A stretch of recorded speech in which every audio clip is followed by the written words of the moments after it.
తాకట్లో ఉన్న మీ బంగారాన్ని విడిపించి ఆ రోజు ఆన్లైన్ రేటుకి కొంటాం. Sharma gold company. Operation Sindoor పేరుతో పాకిస్తాన్లోని ఉగ్ర స్థావరాలపై Bharat army, air force, navy సంయుక్తంగా మెరుపు దాడులు చేసింది.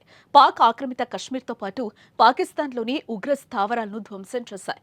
ఈ దాడుల్లో సుమారు 90 మంది ఉగ్రవాదులు మృతి చెందినట్లు సమాచారం. మరికొంతమంది తీవ్రంగా గాయపడినట్లు తెలియవచ్చింది. ఈ నేపథ్యంలో ఏం చేయాలో తెలియని పరిస్థితిలో పాకిస్తాన్ ఎమర్జెన్సీని ప్రకటించింది. ఎమర్జెన్సీలో ఏమేం చేయాలో కార్యక్రమాలను చేపడుతోంది.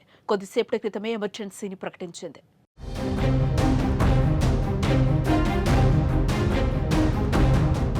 ఆపరేషన్ సింధూర్ దాడి తర్వాత భారత్ సైనికులపై పాక్ సేనలు తిరగబడుతున్నాయి. ఈ ఘటనలో ఇరువైపులా ప్రాణ నష్టం జరిగినట్లుగా సమాచారం.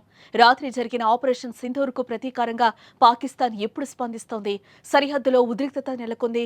కాగా భారత సేనలు పాకిస్తాన్లోని 9 ఉగ్రవాద శిబిరాల్లో దాడులు చేసి వాటిని ధ్వంసం చేశారు.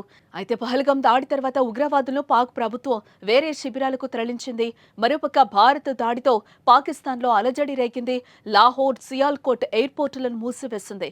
ఇస్లామాబాద్, రావల్పిండిలో మెడికల్ ఎమర్జెన్సీని ప్రకటించింది. పాక్ అధికారులు వైద్య సిబ్బందికి సెలవులు రద్దు చేసి వెంటనే విధుల్లో చేరాలని ఆదేశాలు జారీ చేశారు. పాకిస్తాన్లోని ప్రధాన ఎయిర్పోర్టుల్లోనూ ఎమర్జెన్సీ ప్రకటించారు.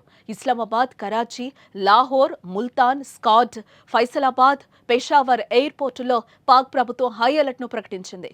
ఇస్లామాబాద్ ఇంటర్నేషనల్ ఎయిర్పోర్టును మూసివేయడంతో అక్కడకు చేరాల్సిన ఫ్లైట్స్ ను కరాచీకి మళ్లిస్తున్నారు. పాక్ గగనతలాన్ని పూర్తిగా మూసివేస్తున్నట్లు అధికారులు తెలిపారు. మరోపక్క ఎమర్జెన్సీ సమయంలో ప్రజలు ఎలా ఉండాలనే దానిపై అక్కడ ప్రజలకు శిక్షణ ఇస్తున్నారు. ఈ నేపథ్యంలో ఎక్కడికక్కడ అంబులెన్సులను పాకిస్తాన్ ప్రభుత్వం ఏర్పాటు చేస్తోంది.